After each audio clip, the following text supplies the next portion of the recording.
Hi பிரைஸ்துலா. சமீபத்தில் சென்னை தரமணியில் நடந்த ஒரு கொடூரமான கொலை சம்பவங்களை குறித்து கேள்விப்பட்டிருப்பீங்க.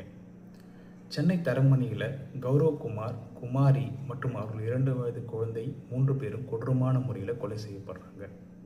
கௌரவகுமாருடைய நண்பர்கள் குமாரியிடம் தவறாக நடக்க முயற்சி செய்கிறாங்க. இதை தடுக்க முயற்சி செய்கிறாரு கௌரவகுமார். அந்த சமயத்தில் இந்த கொலை அரங்கேறுது. கௌரவகுமாருடைய நண்பர்கள் மேலே இதுக்கு முன்னாடி இப்படிப்பட்ட எந்த வழக்குகளும் இல்லை. ஆனால் மது போதை ஒரு நார்மலாக இருக்கிற ஒரு மனுஷனையும் மிக கொடூரமான ஒருத்தவனாக மாற்றுது அப்படின்றத இதில் பார்க்க முடியுது. தமிழ்நாட்டில் நாளுக்கு நாள் மது மற்றும் போதை பழக்கங்கள் அதிகரிச்சுட்டு வரதை பார்க்க முடியுது. இது மட்டும் இல்லாமல் இதன் மூலயமா ஏற்படுகிற கலவரங்களும் அதிகரிச்சுட்டு வருது. தமிழ்நாட்டில் ஒட்டுமொத்தமாக டாஸ்மாக் கடைகள் 4800 இருக்குது. இது மட்டும் இல்லாமல் நிறையா இல்லீகல் கடைகளும் நிறைய கள்ளச்சாராயங்களும் விற்கப்படுவதை நம்ம நாளுக்கு நாள் செய்திகளில் பார்க்குறோம்.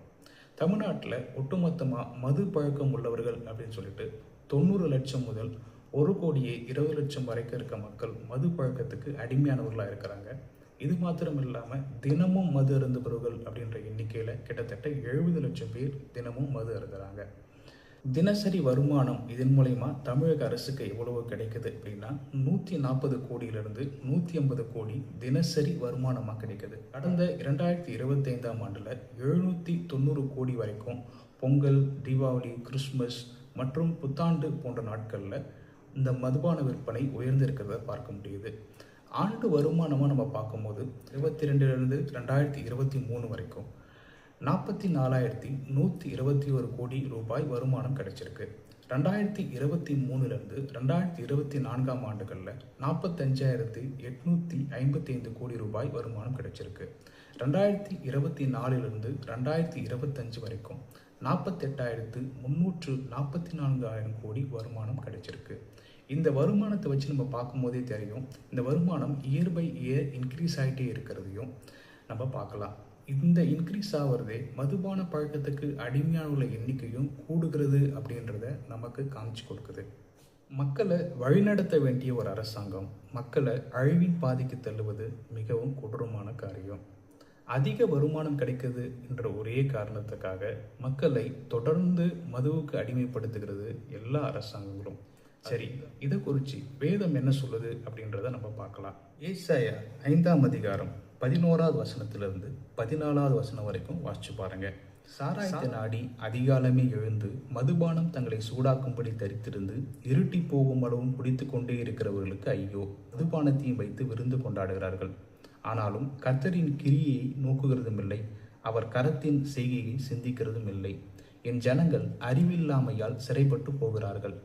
அது நிமித்தம் பாதாளம் தன்னை விரிவாக்கி தன் வாயை ஆவென்று மட்டில்லாமல் திறந்தது. அவர்கள் மகிமையும் அவர்கள் திரள் கூட்டமும் அவர்கள் ஆடம்பரமும் அவர்களில் களிக்கூறுகளும் அதற்குள் இறங்கி போவார்கள். மதுபான பழக்கம் அப்படின்றது பிசாசினுடைய மிகப்பெரிய ஆயுதம். ஒரு மனுஷன் கொஞ்சம் கூட தேவனை குறித்து சிந்திச்சிடக்கூடாது அப்படின்றதுல பிசாசு மிக தெளிவாக இருந்து இந்த மதுபான பழக்கத்தை கொண்டு வரான். இன்றைக்கி மதுபான பழக்கத்தில் அடிமைப்பட்டு சிறைப்பட்டு போனவர்கள் அநேக பேர் இருக்கிறத நம்ம டேட்டாவில் பார்க்குறோம். மதுபானம் இல்லைன்னா தங்களுடைய ஒரு நாளை கூட கழிக்க முடியாத நிலை இன்றைக்கு தமிழகத்தில் 70 லட்சம் பேருக்கு இருக்கிறத நம்ம பார்க்குறோம். இந்த பாவம் அவருடைய பணம், நேரம், உடல்நலம், குடும்பம், உறவுகள் என எல்லாவற்றையும் கெடுத்து போகுது. அவர்களுடைய நிலை அழிவின் பாதையில் பாதாளத்தை நோக்கி போய் கொண்டிருப்பதை வேதம் நமக்கு தெளிவுபடுத்துகிறது. பாதாளத்தை நோக்கி போகிற இவர்களை பாதாளத்தை வென்ற இயேசு கிறிஸ்துவால் தான் விடுவிக்க முடியும். மனிதர்களால் நடத்தப்படுவதாக காணப்பட்டாலும் மதுபான கடைகள், டாஸ்மாக் கடைகள் பிசாசின் ஆளுகைக்கு உட்பட்ட காரியம். மனிதன் தேவனை அறிந்து கொள்ளாமல் இருக்கவும் தேவனை குறித்து சிந்திக்காமல் இருக்கவும் பிசாசு பயன்படுத்தும் மிகப்பெரிய ஆயுதம்தான் மதுபானம். எனவே இயேசு கிறிஸ்து ஒருவரே மது போதையில் இருப்பவர்களுக்கு முழுமையான விடுதலை கொடுக்க முடியும். ஏன்னா அவர் சகல பாவங்களையும் நீக்கி சுத்திகரிக்க வல்லமையுள்ளவராக இருக்கிறார் என்று வேதம் நமக்கு காமிச்சு கொடுக்குது. கண்ணீரை துடைத்துக் கொள், அவர் கரத்தை பிடித்துக் கொள்.